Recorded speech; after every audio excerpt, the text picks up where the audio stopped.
Hello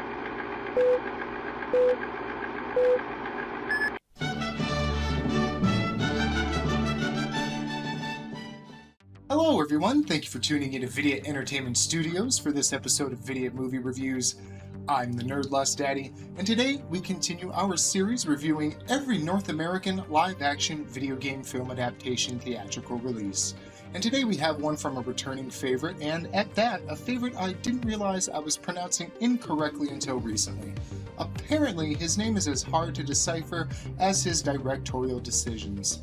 So, without further ado, we bring to you Uwe Boll's 2007 release, Postal.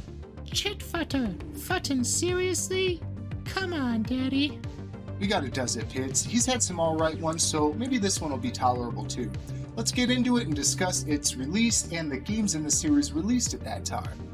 Now, Postal released in German theaters on October 18, 2007, and North American theaters on May 23, 2008. Either date is fine for us to use as a timeline for the games, as it wouldn't change the list of which games had been previously released. So, up until now, 2 games have been released in the game series, Postal and Postal 2. We're going to use both of these for comparison, but have a heavy focus on Postal 2, as after watching the film and researching the games, the film heavily pulls elements from Postal 2. Now, the plot of the games revolves around a man simply called the Postal Dude, who lives in the town of Paradise, Arizona.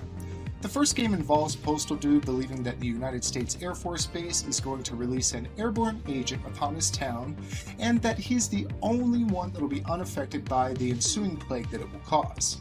He then goes on a violent rampage attempting to reach the Air Force Base and stop them from releasing the agent.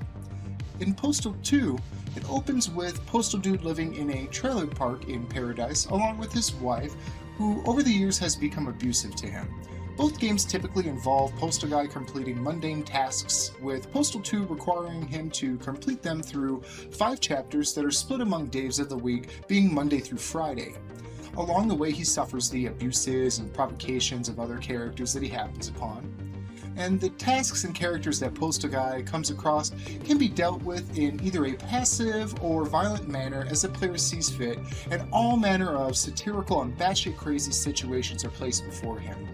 Postal Guy's journey ends up culminating on Friday afternoon when the apocalypse occurs due to ongoing events during the game. In the film, Postal Guy is living in a trailer park in Paradise, Arizona with his wife of many years that has let herself go and become abusive and controlling to him, though he still stays by her side and tries to be the good husband. We open with him getting ready to head out into the world to take care of the day's tasks, while suffering verbal assaults and abuses from his wife. And these tasks include things like looking for a job and picking up his wife's unemployment check. Now, the job interview is demeaning as he has to face a pompous boss who has his admin assist ask him questions that aren't even related to the job and are almost impossible to answer. He's left being told by them that they'll give him a call after they had him perform a ridiculous song that boils down to what can only be best described as a pledge of allegiance to corporate loyalty. Afterward, while out on the town, he comes across citizens that provoke and insult him for no reason, like a man that asks him for money, to which he politely tells him that he has none, but then he suffers the man's abuses because he thinks that he must have money because Postal Guy is dressed nicely in order to try to get that job. Eventually, he ends up at his Uncle Dave's place, who has created a religious cult and lives within a compound where he and the cult members reside. He asks Uncle Dave for money to help him, and Uncle Dave declines as he himself is in financial straits due to having dodged taxes for years. Uncle Dave eventually asks Postal Guy to help him out by doing a job with him to be able to earn them both money, as they used to commit crimes together in the past. Postal Guy declines, but eventually agrees due to having no other options. Commence wacky plan to earn money, and all sorts of violence and satirical situations continue to ensue. Alright, we'll get into some more of the specifics in regards to the types of satire and characters that Postal Guy runs into when we discuss the setting and world representation. But comparing the games to the film here and its plot, I think it's fair to say that the plots either have exactly the same points or at least extremely similar or modified ones. The film is filled to the brim with satirical batshit situations and violent solutions for dealing with these situations, just like in the game. I can actually give this a definitive hawoo here. Pidds, what did you think of the plot? Hawoo! Well, we seem to have scored with the plot, but what about setting and world representation?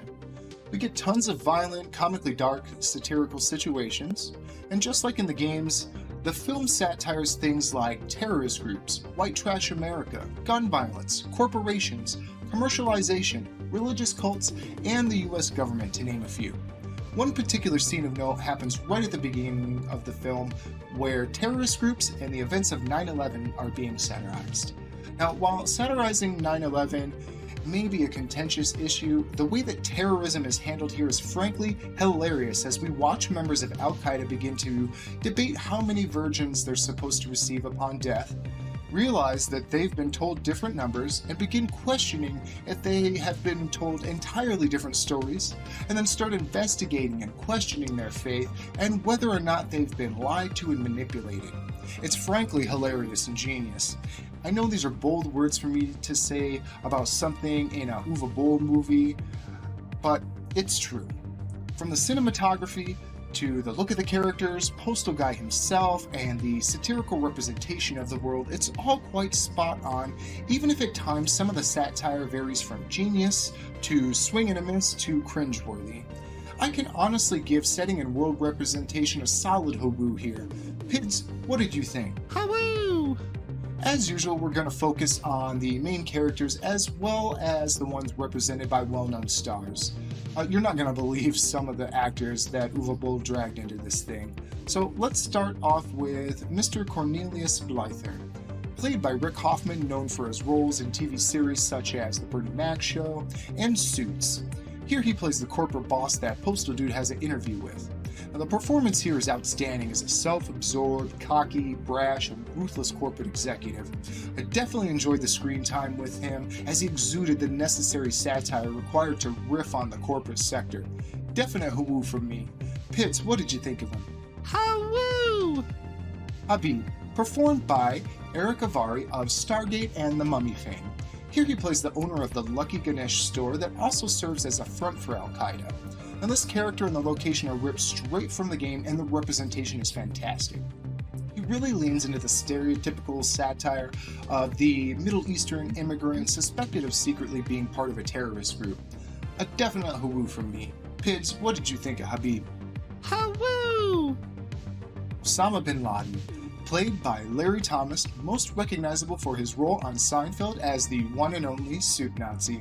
Here he gloriously portrays the leader of Al-Qaeda in spectacular satirical fashion. Whether he is getting his followers to run headlong into death or having secret conversations and dealings with George W., it's a hilarious send-up of the terrorist leader. Straight up hawoo from me. Pidds, what did you think of Osama? Hawoo! Vern Troyer, portrayed by himself. Now here, Vern fills in for the role that Gary Coleman played in the game Postal 2. Here he's hired to do a celebrity appearance at Little Germany, a German-themed amusement park, that will be hosting the reveal of the new Crotchy dolls that are based on the in-universe mascot of the same name. Vern brings his typical wit to the role, including humbly taking part in size gags, along with his stereotypical take-no-shit aggression towards anyone who tries to put him down or take advantage of him. Another hawoo here for me. Pidds, what did you think of Vern? Hawoo! Candidate Eugene Willis, played by J.K. Simmons of Sam Raimi's and the Marvel Cinematic Universe's Spider-Man films. Here he is a local candidate running for mayor of Paradise under the new political party FUP, the Fuck You Party.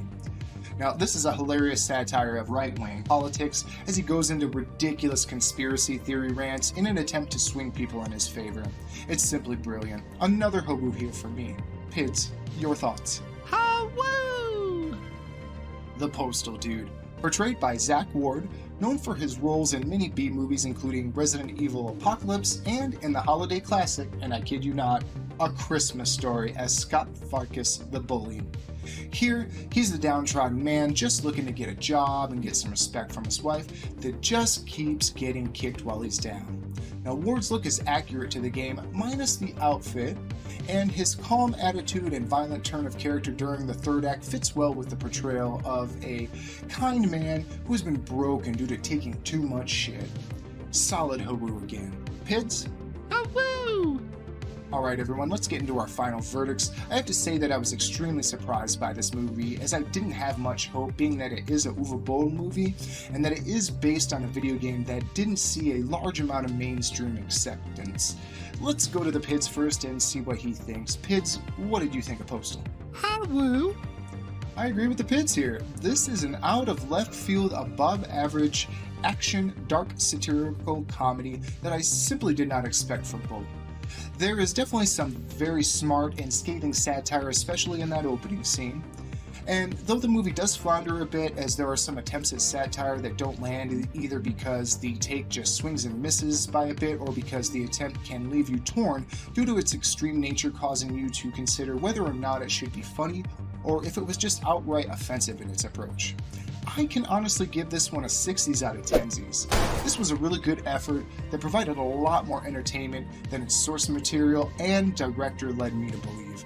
I'd say check it out if you like satirical dark comedies, but do be warned that your mileage may vary, as some of the satire could either miss you or outright offend you. The Pidds and I want to thank you all for once again tuning in to Vidiot Entertainment Studios for this episode of Vidiot Movie Reviews. If you enjoyed our video, please be sure to comment, like, subscribe, and share to show your support. And don't forget to also check us out and subscribe on Twitch, as well as follow us on Twitter. Until next time, I'm the Nerd Lust Daddy, as always reminding you to not be chit futters to each other. Body autonomy for all, reproductive rights for women, and peace, love, and happiness to all. Pidds, take us out. Thanks for watching, everyone. See yous next week.